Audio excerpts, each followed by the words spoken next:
All right, well, I think we'll go ahead and get started, everyone. Good morning. Welcome to our November bagel breakfast. Unfortunately, we're still virtual and there's no bagels to share, but eventually we'll get back into it. So this morning we have Cassandra Davis.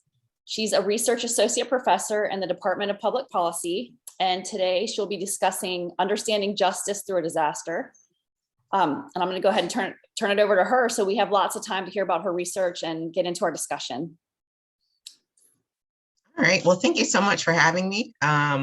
Emily did not mention that how she got me here by saying bagel. Like all I read in her email was the word bagel. And I was like, I'm present. I don't know what I need to do, but I'll be here for some bagels. So we owe you one. One day we'll come together. But thank you so much for coming here. I'm going to share some slides, open up for a conversation, really informal meeting. So let me pull up. Can you see? Okay. All right. I'm assuming you can see my first slide. Great. All righty. So I'm just going to jump straight in. My name again is Cassandra Davis. I'm from the Department of Public Policy, Abernathy Hall. I'm a research associate professor, and I'm going to talk a little bit today about kind of my research, my agenda, focus on one project, and then kind of expand to kind of having a conversation around what is equity and disasters and what does that look like. So this is kind of a look at my my research agenda. I'm interested in advancing opportunities for socially marginalized schooling communities impacted by environmental disruptions. So how I define schooling communities are, I look at the school as a center of the community, and I identify that as the educators within the building, the students that are also learning within those spaces, and then all of the families that are impacted by some way by that school. I'm also interested in kind of understanding, assessing the types of disruptions that are impacting these spaces, and also interested in looking at recovery and the extent of, what does recovery really even mean, and is it open for certain groups, is it not for others? And lastly, I'm in the Department of Public Policy. My ultimate interest is to really engage and help shape policy that will be meaningful to marginalized populations and that meet the needs of individuals. My methodology of choice, I'm qualitatively trained, so I focus a lot of my work in qualitative inquiry. That's focus groups, that's interviews. I've done ethnographic research, ethnographic multi-site research studies, where essentially kind of being placed in two communities for a period of time and just constantly collecting data. In addition to that, I'm interested in and work with survey methodology, a project that finished up a year and a half ago. We surveyed about 4,000 educators within North Carolina. So I like dabbling with a little survey methodology, and I'm also appreciative of mixed methods, mixed method studies where I'm combining both qual and quant methods. Something new that I've just kind of fell into is photo voice methodology. I'm working on that in one of my studies where I'm looking at the impact of COVID on first generation college students. And essentially, a photo voice methodology allows a participant to take a picture of their space and then have a critical deconstruction of that image and talk about what they see. And so it's another interesting way to collect data. So a little bit about myself. These are some of the kind of projects, my most recent projects that really align to my passion, my interest, and my work.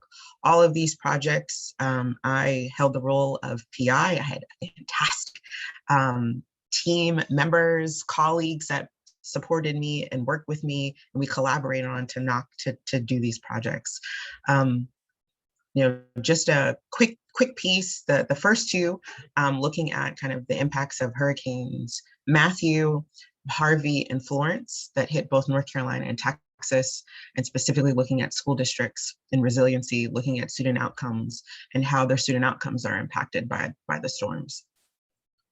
Next kind of project that I've been working on for a few years now, but really understanding how Black, Indigenous, and people of color, also known as BIPOC communities, are described in community resilience, their social place attachment to their spaces, and the extent that they're able to build trust with NGOs or outside agencies as they're thinking about resiliency and recovery.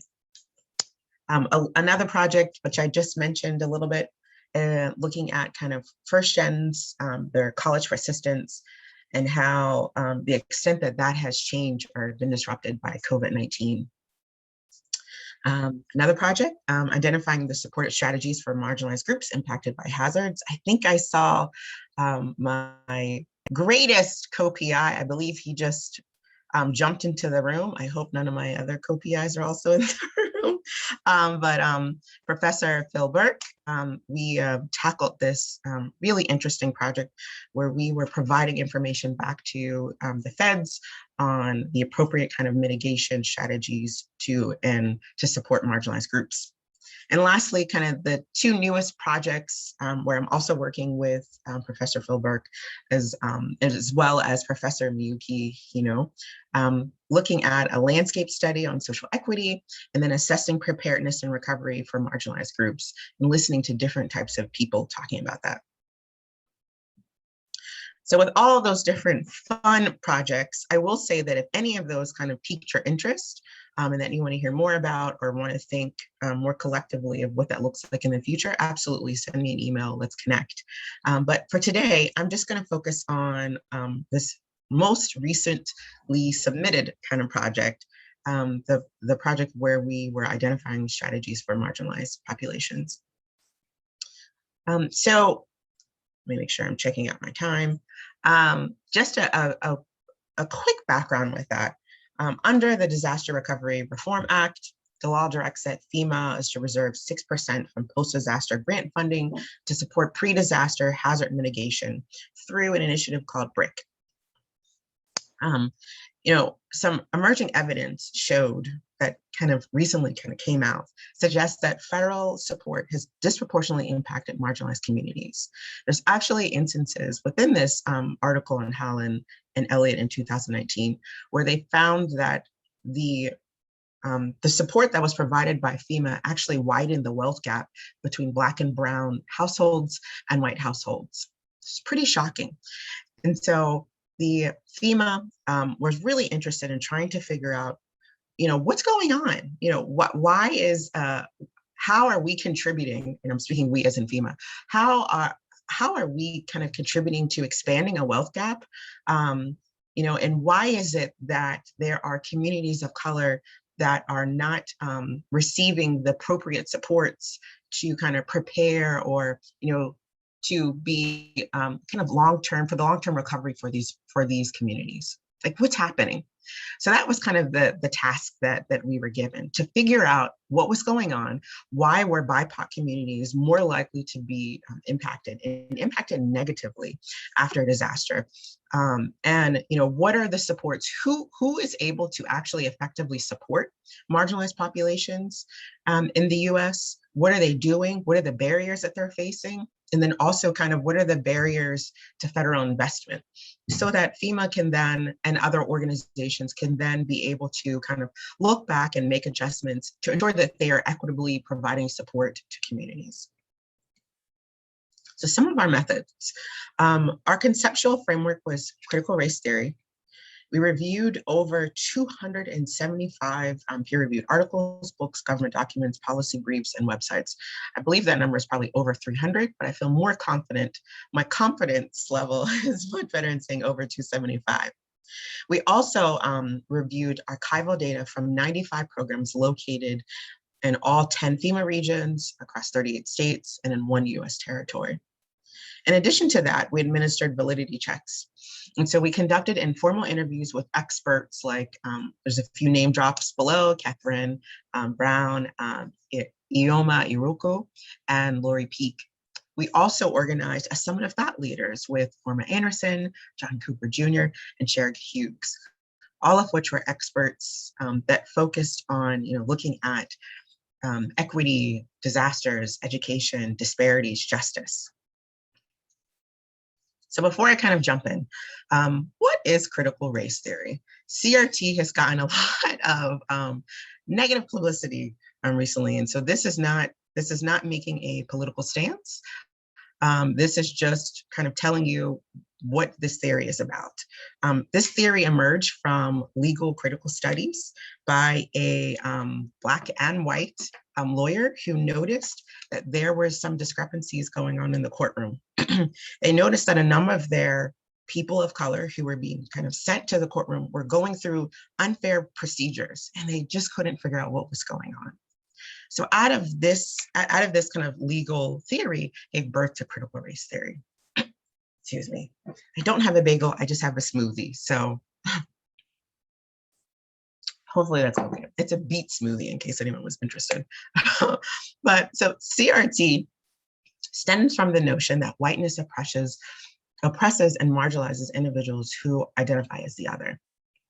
Whiteness is defined as the dominant and normative culture within the US and stems from white, male, affluent Christian principles.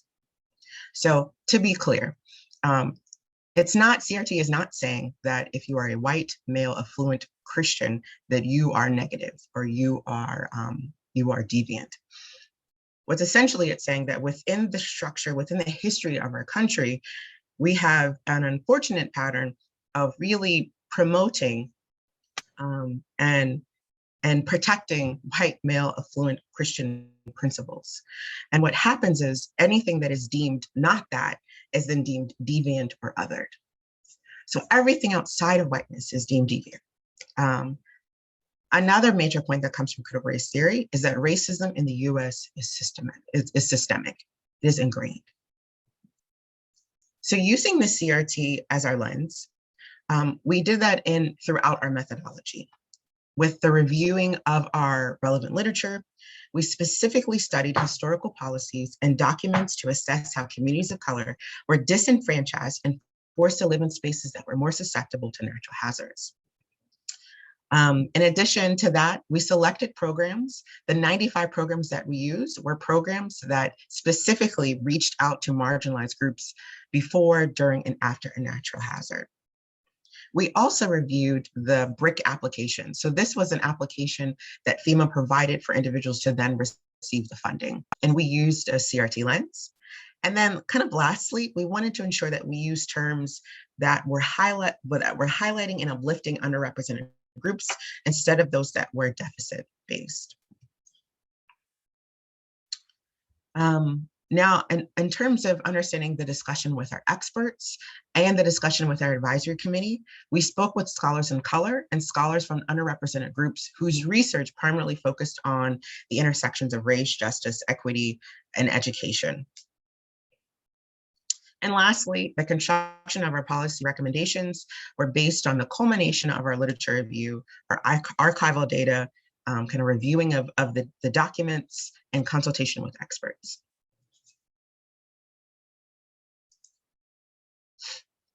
So our findings. What is social vulnerability and why we decided not to use it?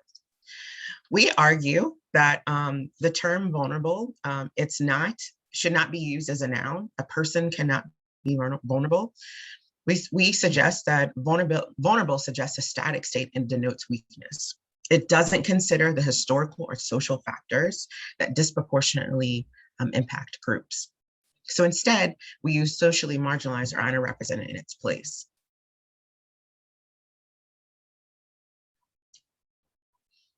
So in the first question, that we kind of received, what's going on? Why are communities of color being disproportionately impacted? Why is it that FEMA is allocating more resources to white, wealthy households than they are households of color? And so we decided to take it down to history. Historically, BIPOC, just really understanding and thinking back to our theory with CRT, that racism is systemic. Historically, Black, Indigenous, and people of color were prevented from owning land, as well as having quality land. We have those in examples from US slavery, Indian Removal Act in the 1830s, the Chinese Exclusionary Act of 1882, Homeowners Act, the Servicemen's Readjustment Act of 1944, also known as the GI Bill, just to name a few. So these were policies and acts that were put in place that literally prevented people of color from owning land and having quality land. Because of that, BIPOC received low quality resources based on where they lived. So we have tons of research that talks about schools that we know today that Black and Brown students are more likely to be attending a school with an educator that has fewer years of experience, with a school that has fewer STEM programs, and in a school that has fewer AP courses. A study by Solomon et al. In 2019 looked at the utilities and the types of services that Indigenous groups have. They found that Indigenous populations were less likely to have just mainstream utilities when compared to non-Indigenous groups. We also know through research that because of places where BIPOC individuals live, that they are less likely to have access. They're living in food deserts as well as healthcare deserts. So with little to no generational wealth and mobility for families of color, we also found a number of research from Professor Otto, who's based here in UNC, Darity, who is Sandy Darity, who's based at Duke, who were economists and talk about the notion or the idea that meritocracy is a myth. There was a study that Darity and colleagues did in 2019 where they found that a Black head of household with a college degree actually earned less than a white head of household who didn't graduate from high school. And so really understanding that it's not as if we as a society just kind of emerged and one group is receiving things and another group is not, but we really wanted to paint the image that this is a history of unfortunate processes and policies that have hindered people of color. So then what happens when a natural hazard occurs? We know that from work from Hurricane Katrina that natural hazards exacerbate pre-existing conditions. So if a community is doing well economically, then that disaster will then help them kind of recover faster. The opposite then happens for those that are not. I've seen that personally with my research when I looked at the impact of Hurricane Harvey that hit Houston, Texas. Sorry if you hear outside noise, versus Hurricane Matthew that hit rural North Carolina. As the local damages increase, so does wealth inequality by race, education, and home ownership. I was just saying earlier that it is an oven in my office, so I have the window open. I'm afraid if I shut my window that I might pass out. So I'm going to keep it going. Some historical examples we've also seen. So we also talked about intersectionality and how natural hazards impacts everyone, but disasters don't. And so these were from our research, the different groups that we found of marginalized people. This is not a complete list, but this is just some of the main groups that emerged. So number 2, we needed to identify the types of supports that were engaging disadvantaged groups. The question that was asked or posed to us is, who is out there supporting organizations, or who is out there supporting marginalized populations, and what are they doing? So from the literature, we found that the WHO was schools, communities, families, government agencies, NGOs, faith-based organizations, and researchers are also engaging these communities. Sources cite that trust in communication is absolutely vital for engagement. From our archival review, we identified 95 organizations across the country. These little black dots represent where each of them are located. Now from that, the major themes that we pulled from the 95 organizations fall in operations, demographics, offer aid general, offer aid to individual, as well as communication. But so that you can, since we can fly past there, I just pulled out some three top pieces or findings. So about half of the 95 groups were community-based. About 2/3 offer multiple forms of aid. And about 3/4 communicate through multiple platforms, so social media, word of mouth, knocking on the door, sending home a flyer. Lastly, really wanted to identify the barriers to federal investment. So what does the barriers look like from those that are marginalized, from those that are supporting the marginalized, and the barriers that we actually see in the application that's supporting these groups on the federal side? Our literature told us, or is telling us, that a lack of communication, that there is a top-down solution which ignores the networks of group communication, lack of resources and unjust, lack of representation and inclusion, systemic and structural racism, and a lack of stable housing. Some of the barriers that supportive agencies mentioned was that social marginalized populations sometimes feel like that they're being picked on, especially by the outsider. Some fantastic research that was done by Catherine, and looking at the earthquake that occurred in Haiti.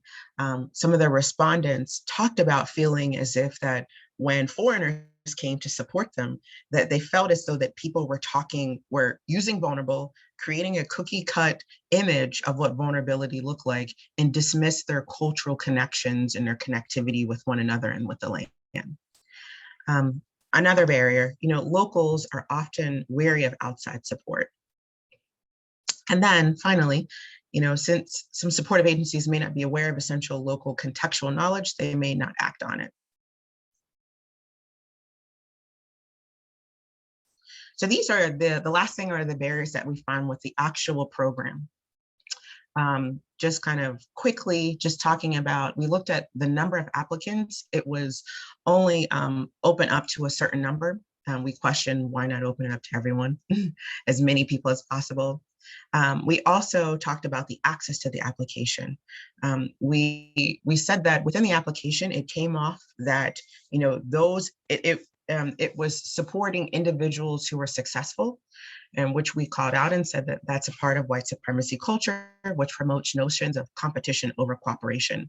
Why not creating this space of collaboration when we know that marginalized communities really kind of foster in collaborative spaces? The timing, we suggested that the timing of the application was sent out for some spaces during disastrous times, such as a hurricane season, and that we encourage that the timing be opened up to rolling. And then assessment of content. Myself, a couple PhDs, a couple grad students kind of struggled with some of the language. And so we figured that if we struggled with the language, not in a crunch time, then a person, and I don't mean to say average, but then a person without a PhD, without trained in this space, also going through something because an event occurred, would also probably struggle with the terminology. So our summary, the summary, the main points that we want to provide back, when asked, what's going on, we suggested that you have to understand that history matters, that different groups need different supports, and intersectionality of different groups also matter. Identifying the types of supports, we found that from the literature as well as from archival records that communication and trust are essential. Intervention should be targeted and communicate with individuals through multiple platforms instead of just one space. And then revealing barriers to federal investment, identifying language and cultural barriers, leverage local knowledge, and then review their application for barriers to equity. These were our kind of policy recommendations that we provided back to them. And, in short, we talked about addressing the short-term needs of the proposal, the long-term needs of the proposal, improving communication between agency and community, creating a culturally competent intervention that fosters community and trust, and acknowledge dismantle systemic racism.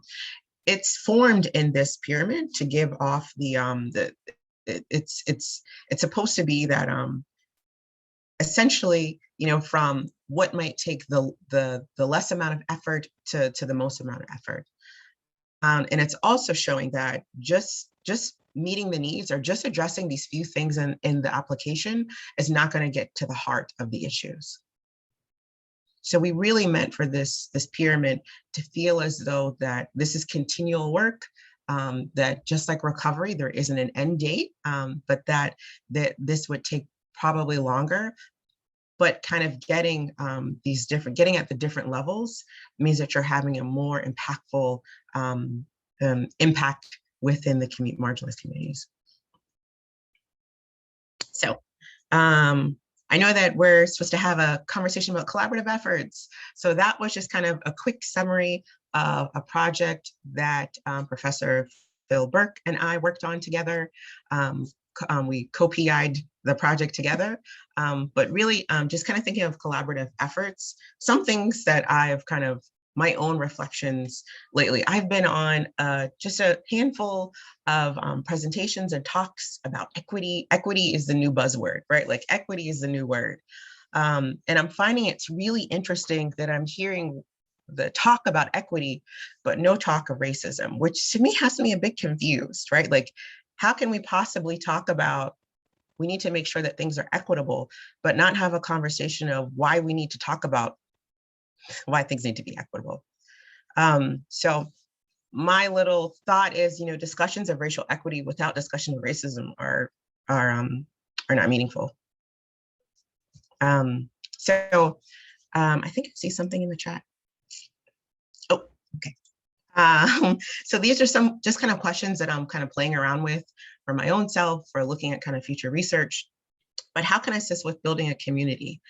It's something that I said earlier, this notion of being competitive.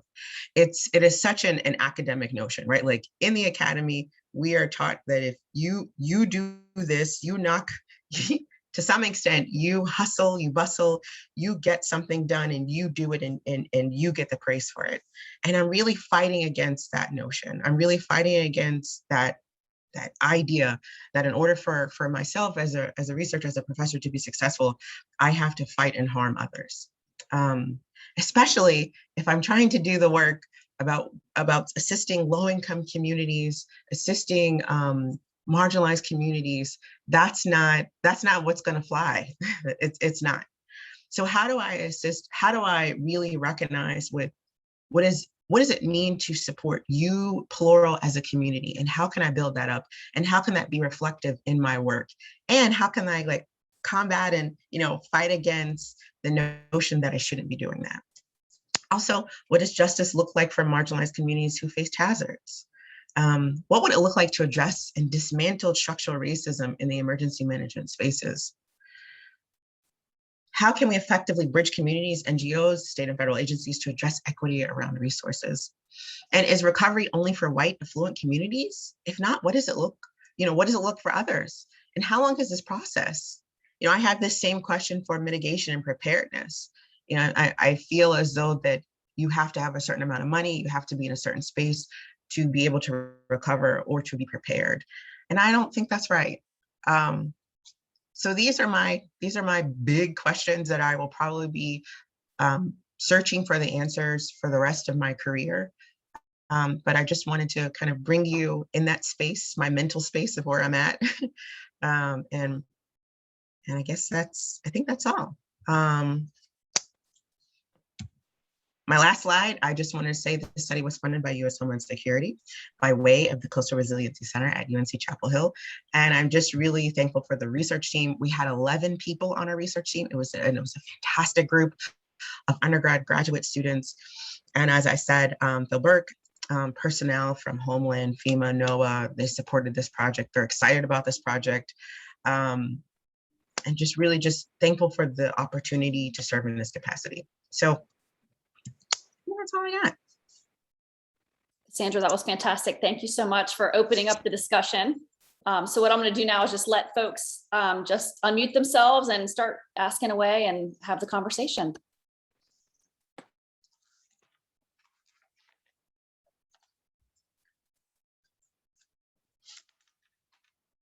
I will say again, it's UNC put the heat on, and my office is like an oven. So I'm gonna get a fan, but I'm listening. I promise. Okay, I'll start. Good morning, Cassandra. Thank you for a great presentation. I appreciated all the context you provided and all the citations. That was incredible. So thank you. I noted your pyramid.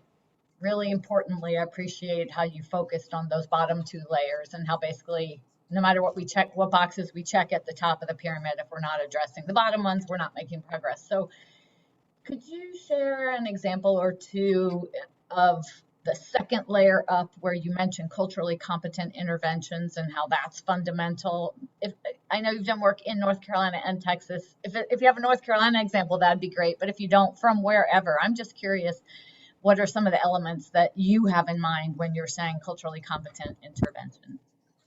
Yeah, no, that's great. I think so one example comes to mind, and I think I'll probably have to add on to it. I had a fantastic conversation with an emergency manager who's responsible of a lot of space in the Southeast. And he talked about how it was after Hurricane Matthew. He didn't understand there were, and if you are aware of this or not, but Princeville is an African-American Black community that was purchased by newly freed slaves. It has a deep roots, deep history. So across the street or across the railroad tracks is Tarboro, which is a white white kids. They're separated by railroad tracks. In having this conversation, the leader was really confused and really struck by the fact that he had people going and telling the Black families, hey, you gotta, your school is destroyed. You cannot go to school here anymore. You cannot. You must go to Tarboro, the elementary. I'm not sure the name of the school. You must go to the school. Like, you have no school. And there was a lot of resistance and the confusion of, why is there resistance? This doesn't make sense. You want to have your kids go to school. Like, that's the norm, like that's the normative thought. But the historical context was that the nickname that students had, the Black students, they were called river rats. And that was a nickname that, not saying everybody in Tarboro had, but that was a nickname that people called the people from Princeville, the Black student, they called them river rats. To a point that I had a graduate student, there was a student's kind of walked into Tarboro, I believe it was elementary school. I feel like now that it's recording, so maybe not the elementary school, it was a school in the space. They walked into the school and the leader said, welcome my river rats, to the Black students coming in. And so there are layers, right, that on surface value, like from the surface, we might look at that incident and say, these parents just don't want to educate their kids. They just don't care about the well-being of their kids. Looking at it a bit deeper, they absolutely do care about the well-being of their kids. They care about the emotional connection. They care about the fact that for generations, their parents, their grandparents, their aunties, their uncles had all gone to this school that has historical roots within the community. And now being forced in a protected space, being forced to go to another school, regardless if it had the better resources, but that mental violence, that emotional violence occurred. So really being able to, that's my North Carolina example, but really having an understanding of being culturally competent and understanding the differences, and that this might seem like parents are being resistant, then you have that, since my background is in education, then you have well, they're just not, that's why their scores are terrible. Like, they're just not going to be successful because they don't have engaged parents. It has nothing to do with that. Like, the parents are fully engaged. So that's more of my kind of North Carolina example. There was, and I'll just say this quickly, there was an example that we had in the literature where there was a multi-year mixed method study. The research partnered with their local schools. It created a culturally appropriate intervention so this was following the tsunami in 2004. researchers partnered with local schools to create a culturally appropriate intervention to support students and educators following the tsunami in Sri Lanka. They modified the interventions to meet the cultural needs of the communities that they served, recognizing that an intervention that might work in South Carolina will likely not work in Massachusetts or California. So those are, I gave you a North Carolina story, and then there's the research Sri Lanka example. Thank you. I feel like those really underscore the value of the transdisciplinary team, right? Because some of that qualitative work that you have shared with us is fundamental to understanding the values of the particular community and why an intervention might work or not work. So, and I feel like we see that in the resilience space more maybe than in some environmental science issues, but we could probably see more engagement of qualitative researchers, and that might help the intervention. So thanks.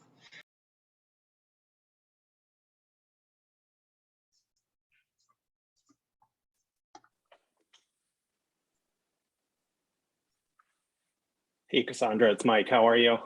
Hi, fine. How are you doing, Mike? Doing great, doing great. I'll start off just by saying how excited I am that you will be more formally engaged with the Institute, and how grateful I am for Phil for making that happen. So very soon we'll have a formal announcement of your being a fellow in the Institute, and we're super excited. So my question is about the DEEP project that both of us have been a part of. And I was just wondering, from your perspective, that's a really broad project with almost every disciplinary focus you can imagine. And I was wondering, from your perspective, looking at disasters the way you do, whether you felt that addition of so much different expertise and then sort of the goal to blend it all into a convergent model does that provide new and better tools to advance equity during disasters and to advance all of the challenges that you noted, and where might that sit in the pyramid that you created? I have a bad feeling that the things we've created may be closer to the peak rather than being farther down at the base, and whether there's a shorter path, maybe because it's been a broader thinking exercise or not. Right.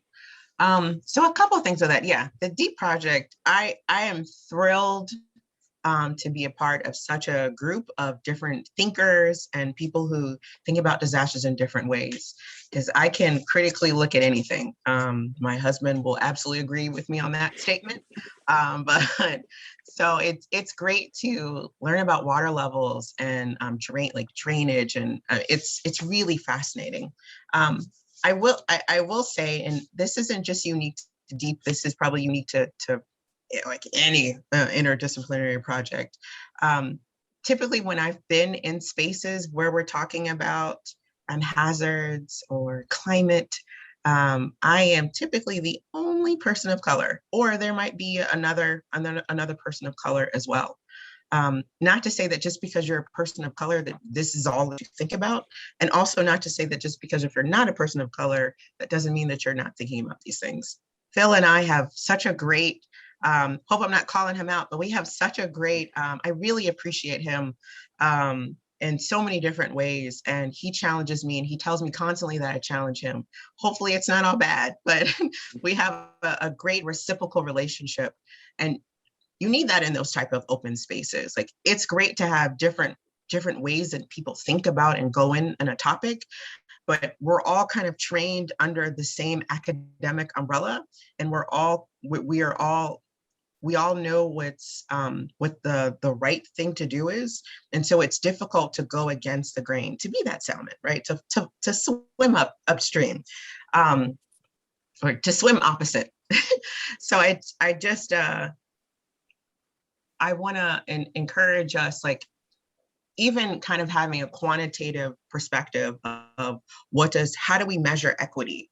That is that's an interesting way to even ask that question, right? That it's as if we want to measure something in a certain way that fits our expectation.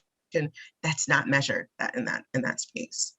So there's a bit of relinquishing our power and our control of And there's also a bit of just being like, I have no idea what's going on, and I kind of flow with this.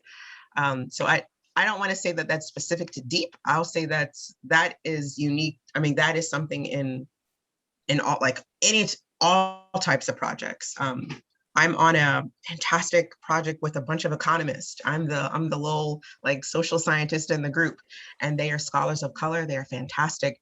But even then, even in a group of scholars of color, even then we have arguments of critical reflections, because we recognize who we were trained by, what we were told was the standard. And even in that space, we have to fight against, well, is the standard the right thing, or is that the standard because it's just what we've been told to do? And so I think in times, in those type of spaces, we have to create an opportunity to ask those questions. Are we checking the box? Are we doing what the NSF is nice? Like, I've had a couple NSF grants, I get it. But are we doing the things that we're told is what we're supposed to do, or are we doing what's right? Like, whose voice are we missing? If we're going into a community that's full of undocumented individuals, do we have a rep?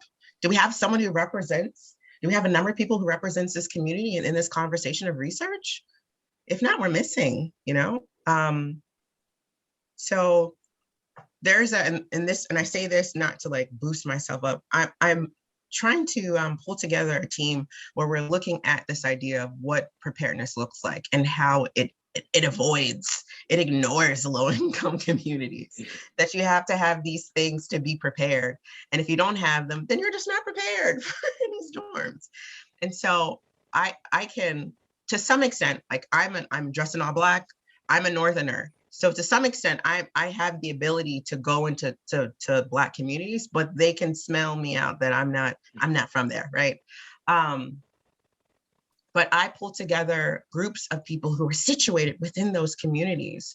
Latinx, fantastic woman with her crew, the American Indian populations in their team, some Indigenous scholars, some Latinx scholars, and just because I'm not having this thought that, oh, as a UNC researcher, I can just go in and get the things that I need. No.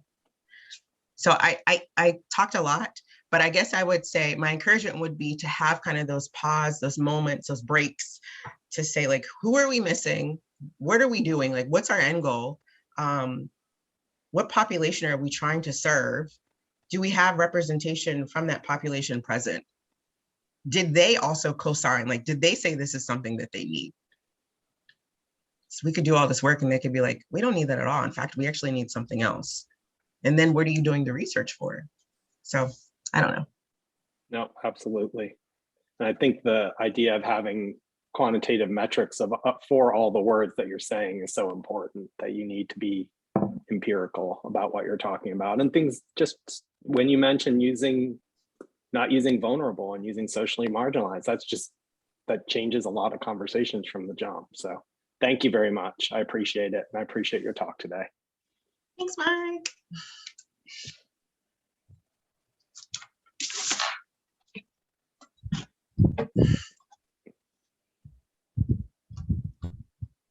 I might just jump in, and yeah, we reinforce each other, and I feel more empowered about things I was not comfortable talking about before I got a chance to work with Cassandra. So she has taught me a great deal, and I'm much more comfortable about advancing some of this. I still have a lot to learn, but I do think, when we, like the NSF, the DEEP project we're working on, it's kind of just the whole structure of the whole hierarchy of funding research and NSF. And, I think Cassandra always says you have to give, if you're working in marginalized populations, they have to have voice, which means they have to be involved in the work you're doing. You could still do the research, but the way, how you alter if you're using an equity lens or racial justice lens, how is it framed on the issues that are defined by the people who are being affected by the issues you're studying? What are the solutions? Are they based on the assets and capabilities? Define, of the people that are the subject of your work, and building that broader, you have the merit and then the societal part, I forget what it's called, the broader societal impact of the proposal. That's usually given very little attention. It's relative. It's usually it's National Science Foundation, it's the quality of the science. But I think the science can become more rigorous even, and if it's integrated in and led by how you can still do the science, but you can frame it in a way that's people view it as valid and comprehensible and matches or from the lens of their perspective. And that's hard to do, but it's under those frameworks, the science driven, but I think it can be, it's being done in other venues. Do you think the disconnect between different parts of NSF is interesting? Because some of the directorates I work with that are more education focused, and in particular informal education focused, seem to better understand those broader impacts approaches and better support them. And then I've also been part of geoscience projects where, you just, as long as you say I support a graduate student of color, it counts as broader impact. So there are differences across the agency, and I room to grow everywhere, but I do feel like the education funding pieces of NSF are maybe tuning in more and started off a little more in tune with the potential for broader impacts versus some of the pure science directorates. I totally agree with that. And NSF just recently, we all know, has accepted applied research as being valuable. So they're late to the game in several areas, and it's definitely variable across. It's interesting being part of your project, Kathleen, and also being a part of this growing convergent research project. And just, you would think it was totally different agencies, just the way, the language they use and the perspective they have. Yeah, so that was actually something that we suggested for the BRIC proposal, that within their evaluation they provided there was a point system, and within their points, if you worked with a marginalized population, or if it was like a project that was benefiting marginalized communities, you received, I mean, it was something like, it was a small number of points, and we talked about what we said was that the number of points allocated was higher if you had received funding from the agency before.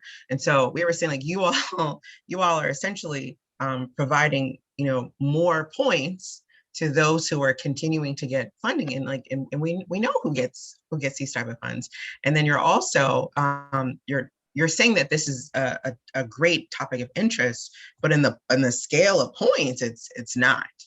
I think the last I heard, Phil, I believe they changed the point system, and I'm not saying that it was because of our report. I'm sure it was. Thanks, Phil. But I will say there was a change of their point structure because of that. But that's absolutely.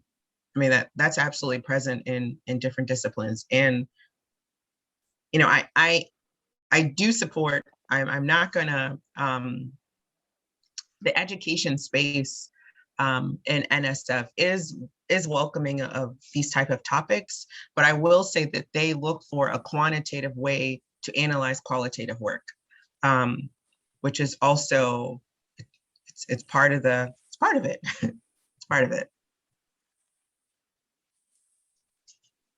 Yeah, here on that. I do more qualitative than quantitative, and it's challenging at every step, right? Not just in what they fund, but when you're trying to get it published and you're trying to get quantitative scientists to fairly review qualitative work, it's challenging.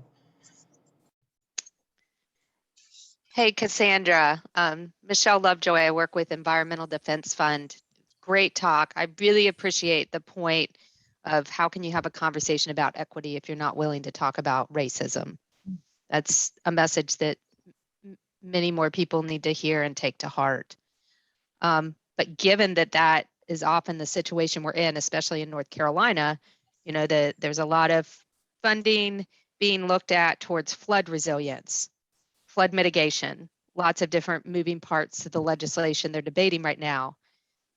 And I've had a hard time figuring out how to frame this question. If you have time, it might be great to talk at a later date. But if you would have been in the room when somebody offered the idea of BRIC and we want it to be an equitable process, what would you recommend they should have done on the front end, right?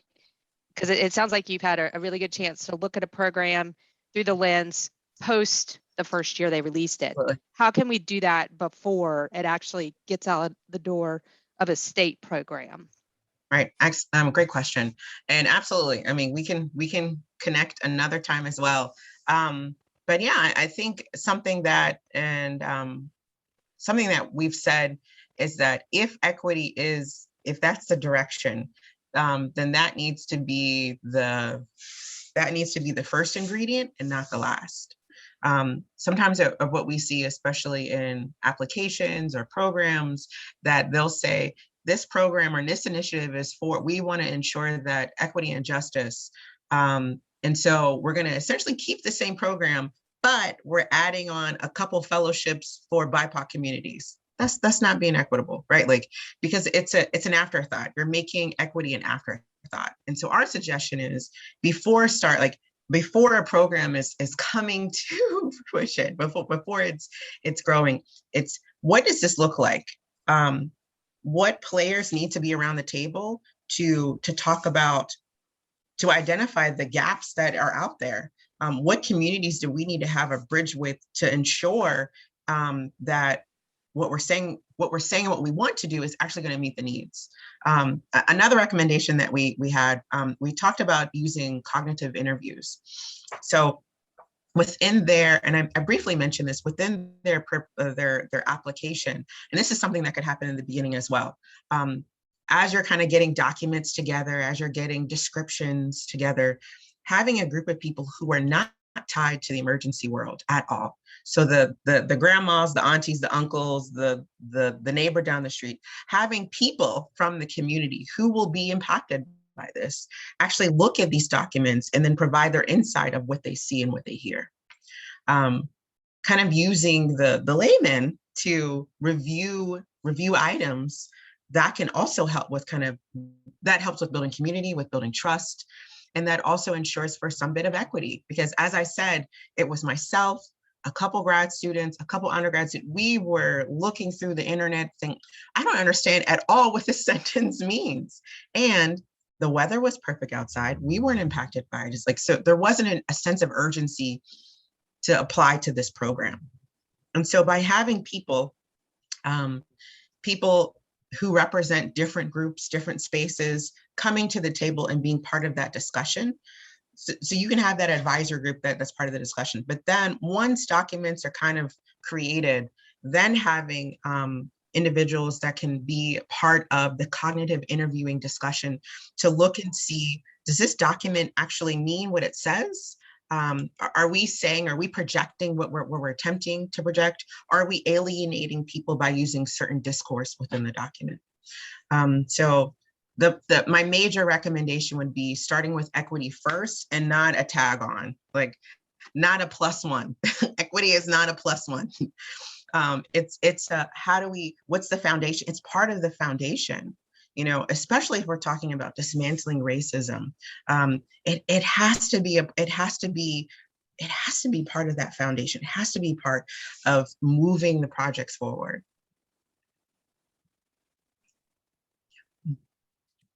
Can I add one little thing on that too? Yes, please. And what I've learned from you, Cassandra, over this, I told you I couldn't attend this, I think a couple of days ago, but I'm always so interested because every time I hear you talk, I learn, even though we've been working together for a year or two now, I know. But, as a planner, I've been studying resilience planning, mitigation planning, how it links into land use planning and these broader issues, environment, equity. But and when you're talking about the BRIC, one of the things that under Biden's Justice 40% of all the mitigation funding now, which is going up dramatically, must be equity driven. But then you read these mitigation plans, which I've been involved in research for many years, there's no conversations with the people that are being affected, particularly most affected. And it's heavy data, lots of analysis, but it's not shaped towards the issues. And I think it's an important vehicle because there's a mandate, there's a federal requirement to get any of this money. You have to have these plans. And there's supposed to be participation and engagement, and there's supposed to be data that's collected and analyzed, but that it's framed on the issues as they're defined by the people, not by the consultants. I think it's a real waste of time right now.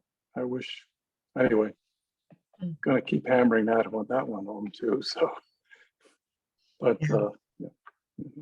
I mean, I hope, especially so there's a difference of having the sense of urgency, right? That I'm not sure. And even as history tells us, an event happens, people are really charged and they're excited and they're trying to push in a direction. We're in an interesting time historically. And hopefully our future generations will look back at us and be proud of the directions and the ways in which that we pushed ahead. So it's really, I don't know when this window is going to close. As I said earlier, equity is the buzzword.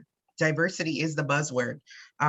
People are now starting to look at differences in the ways in which that COVID, natural hazards, events, all of these things are impacting different groups, and they're recognizing that it's impacting different groups differently. My encouragement, or what I just want to encourage to you all, to my students, to whomever, is that we don't be kind of equity tourists, that we kind of check in, and then now that we're fine with it, then we check out, and now we're on the new thing. So there's a sense of urgency, because we don't know when the equity tourism is over. So that means Phil and I and other people are going to be, a number of scholars are going to be trying to push out, okay, if we're going to actually have these type of plans, this is how we're directing that it needs to be used to ensure that it's reaching the population. But also, I just hope that equity tourism isn't a real thing. But I sense that it is, right? I hope that we have a bit more time to be able to really frame out some things that will actually be meaningful. I mean, the presentation that I just presented, the piece of it, we were given a timeline of February. We were done end of June. We essentially had 4 months to pull this huge monstrosity project together to then provide recommendations. But the push that we kept on giving the team was that we are providing recommendations to ensure that marginalized populations are getting support. What a great duty and an honor. So if anything, let's not be equity tourists. Let's continue to work and challenge and ask questions and be uncomfortable and be brave in spaces where we feel that are not safe. That was a fantastic way to wrap up. But I just wanted to ask regarding the recommendations. So what's next? Like FEMA, you said FEMA was enthusiastic about it. So what do you have any other information about what they're going to do? So we're working on 2 projects together. Phil's not going to get enough of my face. That's what we've seen each other so many times, but only seen each other like face to face once because of COVID. I think we haven't talked in a week, so that's why I'm on the. I know, like this is a long time, Phil. I don't like it, but we're working on kind of 2 major projects right now. One, we're looking at landscape, looking at how I think that what Phil brought up, the issue of there's mitigation plans, but there's not a sense of how to make sure that you're meeting marginalized populations. So we're doing a study around that with Miyuki Hino, in the planning department. And we're also doing a study where we're collecting the voices of, it's such a qual study, where we're essentially having advisory groups of community members, of local government agents, and of higher ed people from across the nation. And they are going to be talking about essentially how to build trust with community, with federal agencies. What does it mean to be supported? What does that look like? From those advisory groups, we're going to send out a massive survey, one to essentially all of the nonprofits that are in the US, and a second group will be targeted nonprofits that are specifically meeting the needs of marginalized populations around disasters. And then we're going to throw a workshop. We're going to be like, look, these are our findings. Everybody who's interested, this is what the community people are talking about: disaster, how they're defining recovery, how to build trust, how to dismantle racism, and an effort to really build a bridge between community. Again, like, as I said, like, we're trying to build community. We're not trying to do individual stuff. We're trying to ensure that we're all good. So those are the two projects that we've been tasked to do. And yeah. Fantastic. Well, we're right at 10:30. We want to be respectful of your time and everyone else's time. So I know that it sounds like there's a lot of conversations that can continue to happen. And I encourage you guys to reach out to each other and keep the conversation going. But thank you so much, Cassandra. It was fantastic. We loved hearing from you today. And we will, I'm sure, be in touch. Thank you. Sounds great. See y'all later. Yeah.